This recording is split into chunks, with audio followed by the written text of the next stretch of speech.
So I've got a fun little project I'm going to try here.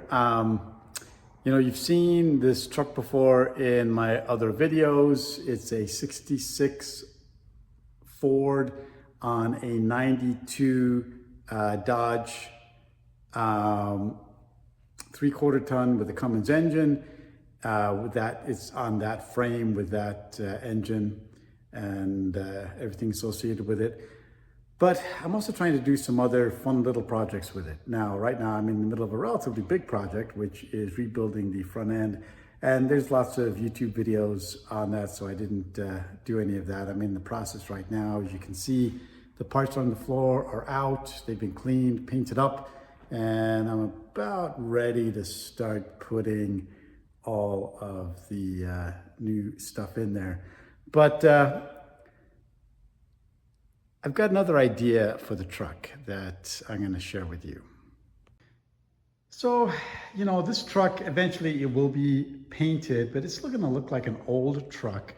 But I'm trying to have fun with it, to do different things under the hood, if you will.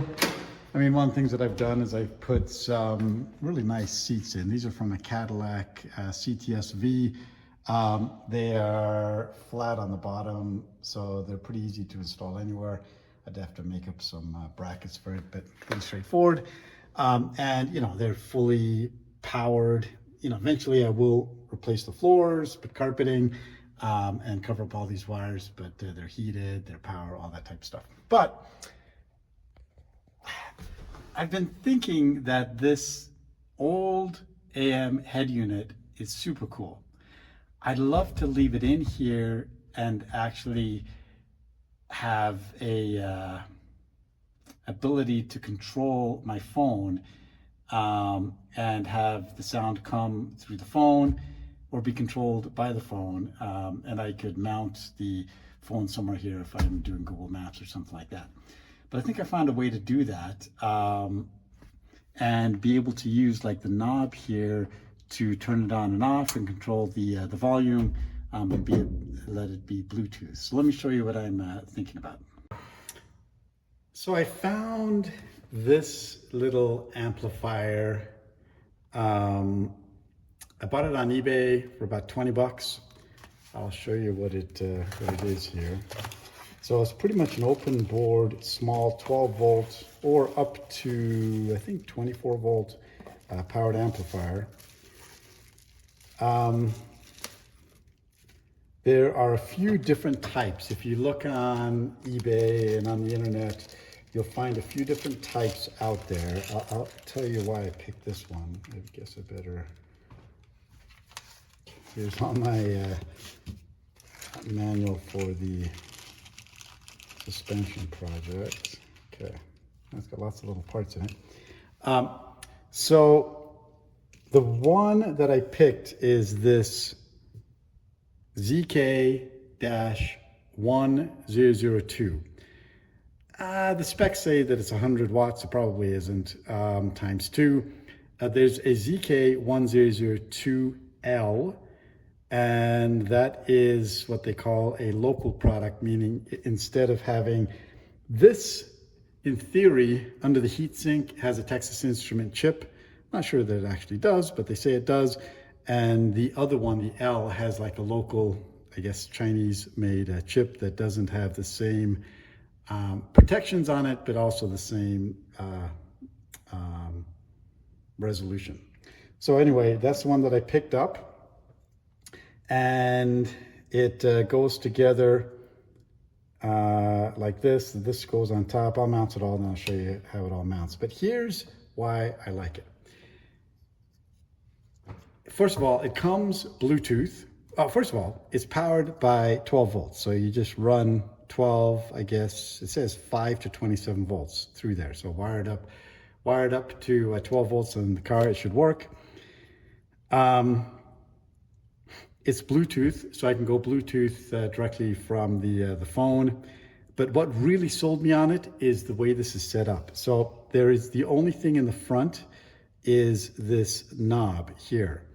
So this is if you wanted to have like a what is that, mini jack input, but I'm not going to use it. I'm going to use Bluetooth to connect to it.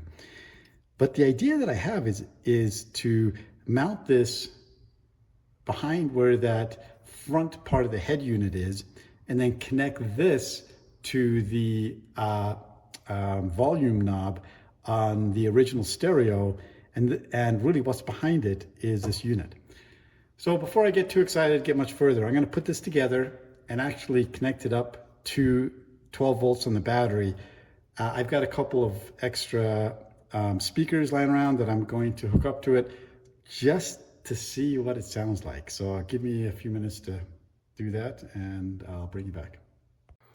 Okay, so let me show you my setup that I'm going to use to test it. I haven't turned anything on yet, but I put the little unit together.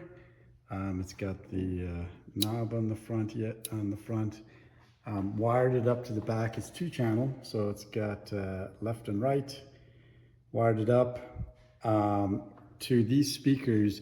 I'm actually changing out the door speakers in the Jaguar and using these two. This one's already mounted in the cupboard. This one is not, but I thought, you know, just to try it out, I'm going to connect it up to these speakers. What are they rated? You know what, when I turn the video on again, I'll tell you what these speakers are rated so you can see what that is. And then I've got a couple of alligator clips down here. I'm going to connect up to the battery. I did put an inline fuse right here. I think it's 15 amp. Yeah, 15 amp fuse just to protect it in case something goes wrong. Yeah, let me connect it up. And so I'm going to connect it up, try to find this unit on my Bluetooth, connect up Bluetooth. And then I think if I use my normal music that I listen to, I don't think YouTube's going to allow me to post it. So I found some royalty-free music that sounded like it would help us see what it sounds like, and we'll go from there. All right, so I didn't realize it was going to be difficult to play Bluetooth music on my phone and also do the video. So I haven't tried it out yet, but I found this free music thing, so we'll just listen to this. I powered it up. I haven't turned it on yet. I powered it up and automatically a Bluetooth came up that said BT and then this woozy name. So I just connected to that. Let's get the music going. So the music's going on this, I assume. Let's turn it on.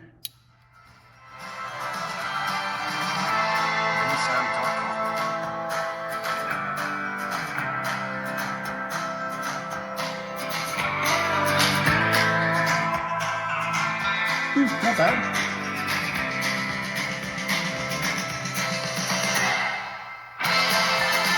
Good.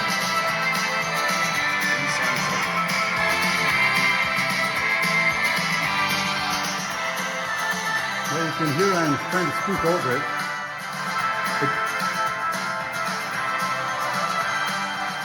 It doesn't sound distorted.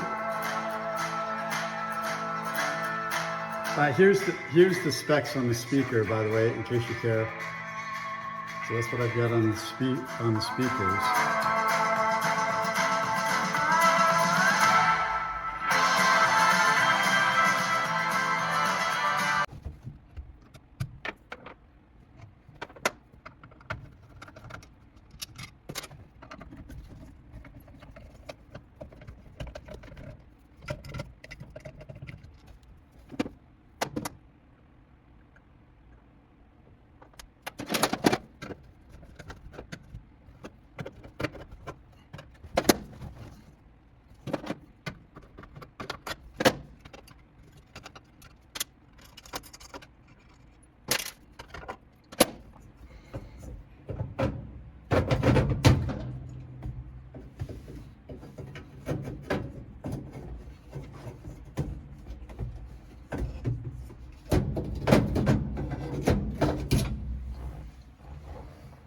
So I've already removed everything back here and tossed it. So now I got to figure out what I'm going to do with this. All right.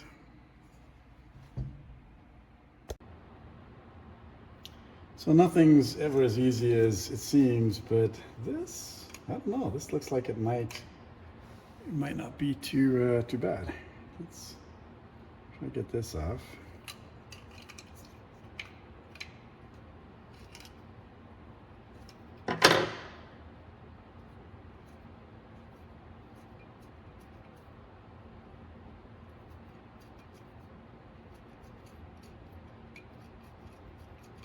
Well, I think that arm there is going to be too short.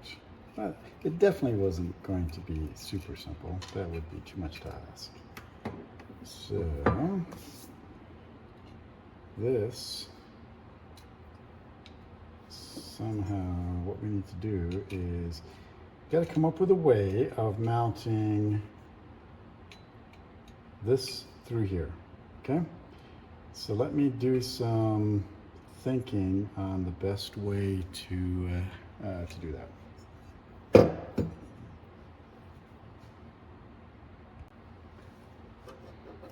Let's keep taking this apart. See if there's something we can do with it.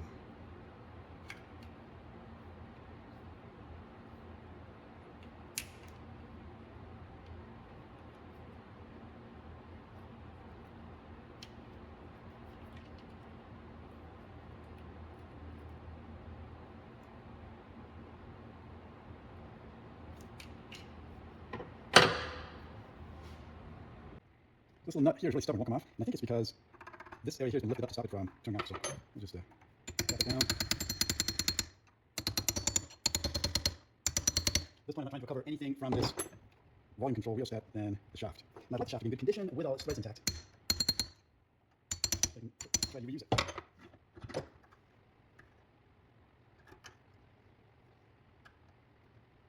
There we go, that's what it was. They had lifted this area here to keep the nut from turning and turning off, so that's cool. I did Ford credit back in 1966. I thought about that.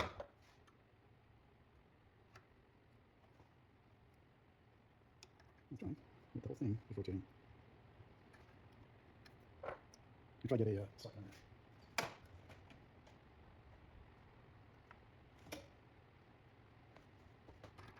Okay. It's just a little too short. But maybe. I think I do have a longer one. My impact sockets are longer.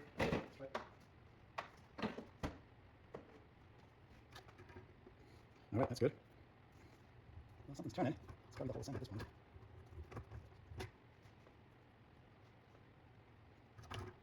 No, it isn't. All right, we're going to have to go to more destructive means, so I'm just going to start pulling that apart.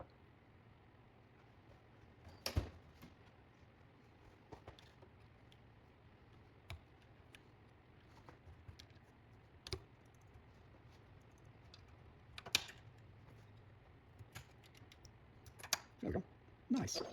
Okay. All right, let me see what we can do with this.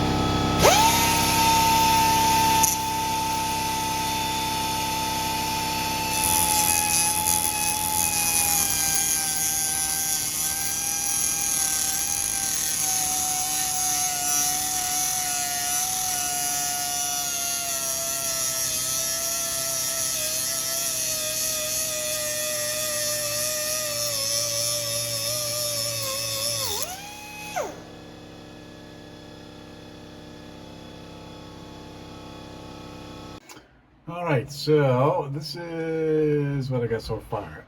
This little knob I am putting back in, and I put some little heat shrink tubing on there to keep all these pieces in place. But I think it's pretty cool if this knob is on there, because when you turn the knob, where is it? Here's the knob that'll go on. When you turn the knob, it changes the frequency on there. So yeah, that's kind of cool that still works. Okay, I think I found my coupler.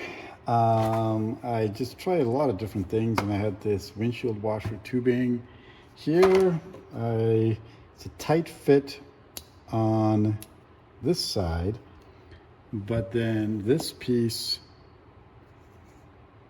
goes in here, and there's enough friction to easily turn it on and off. So I'm just going to figure out how I'm going to mount it all, and I'll cut this to whatever length I need to be the coupling between this and the amp. Okay, so the next thing that I want to think about is how I'm going to mount this. You know, this will go through here quite nicely. I've got the coupling to get the knob on. The rest I think I've figured out, but I don't want to just mount it to the knob, because then all the weight, which isn't a lot, but all the weight is being held by this knob. And if it's just being held like that, especially in the truck as it's being jostled around, I'm sure over time, and probably not too much time, the connection under here will come loose. So the thought that I have is to, there's probably easier ways to do this, but right now what I'm thinking is just to use a little bit of bent sheet metal to make up something that I can mount to the top here. So I'm going to use, I'd already pre-bent this for something else. I'm going to try and reuse some of this, and yeah, I'll show you what I come up with. All right, not sure how well this is going to work, but this is currently what I am thinking. I've just got a little angled piece of sheet metal right here, and I've got it in a spot now that when this goes through here, that should work out nice. So the idea is I'm gonna get this tacked on here and here, and then use these screws on top to mount into here and here, and that should give it a nice solid mounting, so that you know, when it's bouncing around inside the truck, that it's not going to go anywhere. So that's the idea.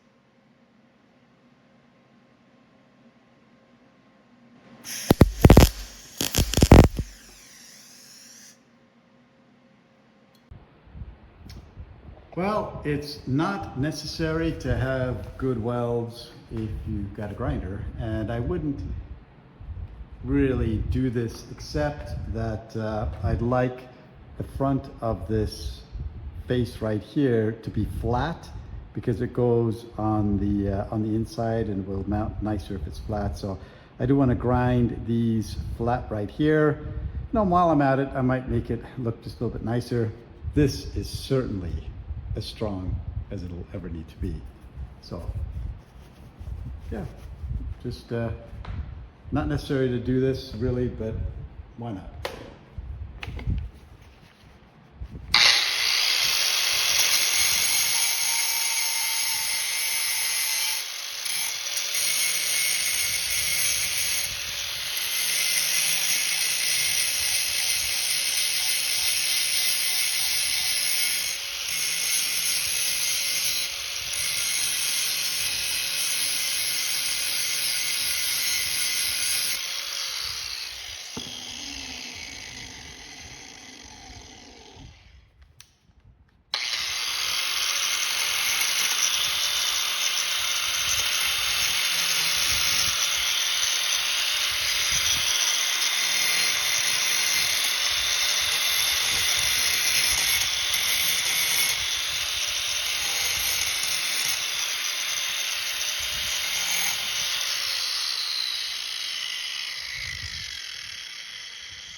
All right, so that's where I'm going to drill it to mount this plate, well, this whole thing, to the top of it.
I need to grind the top off of here.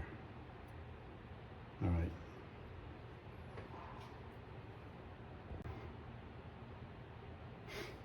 All right, I flattened that out. I got these screws started.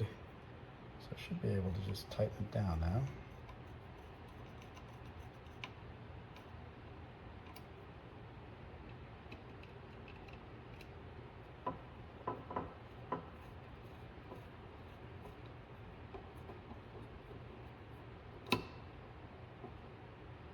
Okay, so this is solid.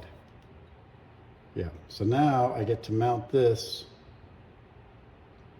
to the inside, mount everything to the outside. This is gonna work just beautifully. Yeah. All right, let's see how this works in the truck. Okay, let's see how this, or if this fits. Well, let me show you. So here it is in all its glory. Let's get it in there. Lined up. These are the holes that have to line up right here. So that looks good. Okay, and now let's get the faceplate on. Let's see if this goes on. Yeah, this is where an extra hand would be useful for sure. It's gonna take some monkey around, I think. Get it lined up. Oh, maybe I got lucky. Nope, I didn't. Let's see, there's the... I got some threads. Nope. Let's try again.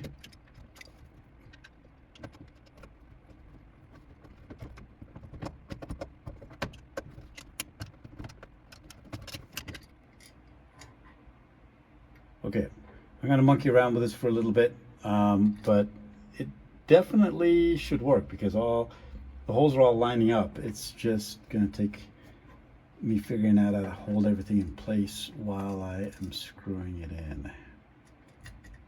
So I'll bring you back when I got it in.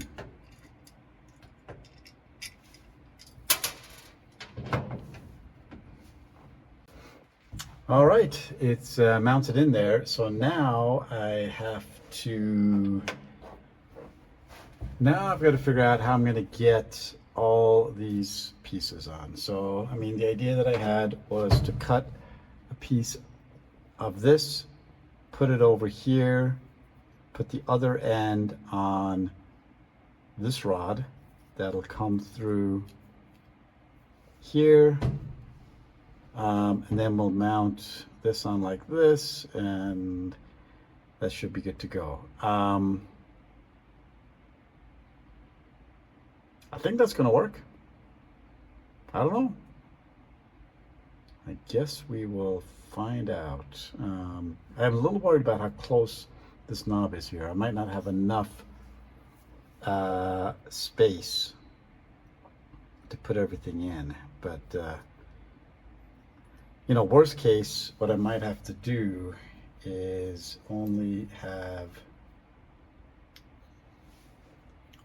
the knob on here. This little piece that goes behind it, obviously it's not used for anything, but I thought it'd be kind of cool to have it there. But if that isn't there, that's not the end of the world. I might just need to mount this here, obviously cut it shorter, and then mount it to the knob. Yeah, that might be what I got to do here. Okay, let's see how that works.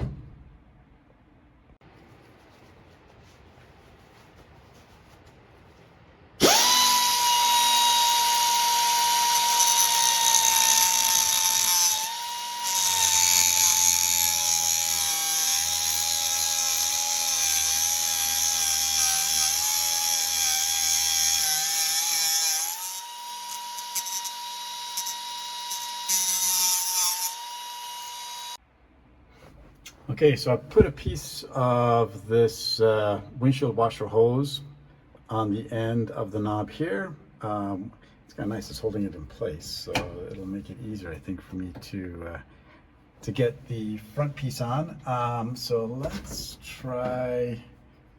For now, I'm not going to put the other side in. So I'm going to mount this. And let's see if I cut the shaft short enough. So again, I won't bore you with trying to line all this up, because it's gonna probably take a minute to do that, unless I get lucky.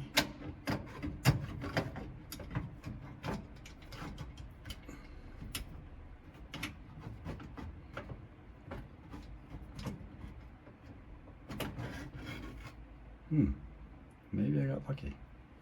Where's my other screw? Here it is.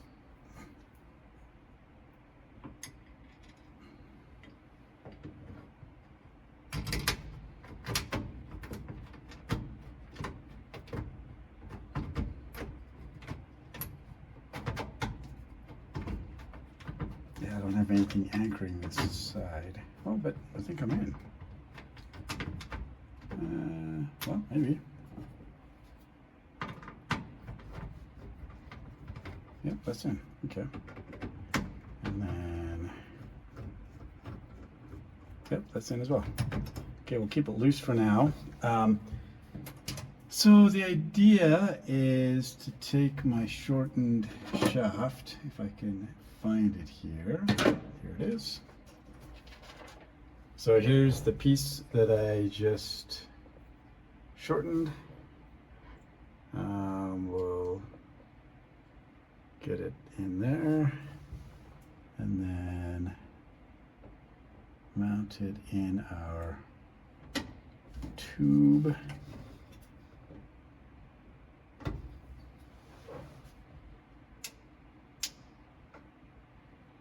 That is awesome. So obviously I gotta tighten stuff up, but that is amazing.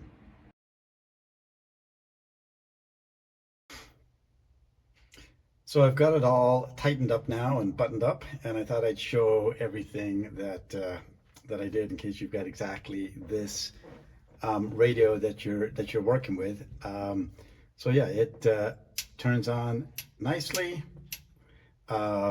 This knob works. Obviously, it's not changing the AM band, but it's kind of cool that as you turn it, the little thing moves across. So let me show you what I did here. So I changed out the screws. I don't know if the stock screws had the round head or if just mine did, but anyway, I got some flathead screws so that the knobs could go just a little bit further on. And I think they were 14 millimeter, what, 0.7 thread or something. But anyway, I think it was, sorry, I think it was 4 millimeter screws. So I think they were metric that I picked up. So just got those screws.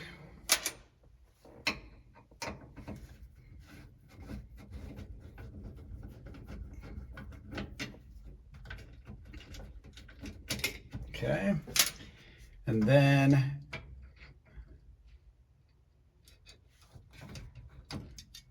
I'll show you all of this in a second.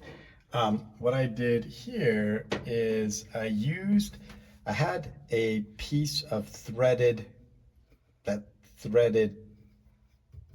pipe stuff that I used here, and what that does is that actually holds this whole stereo on much more solidly than just the screws on this end. So that I liked, so that's actually holding it in place very solidly.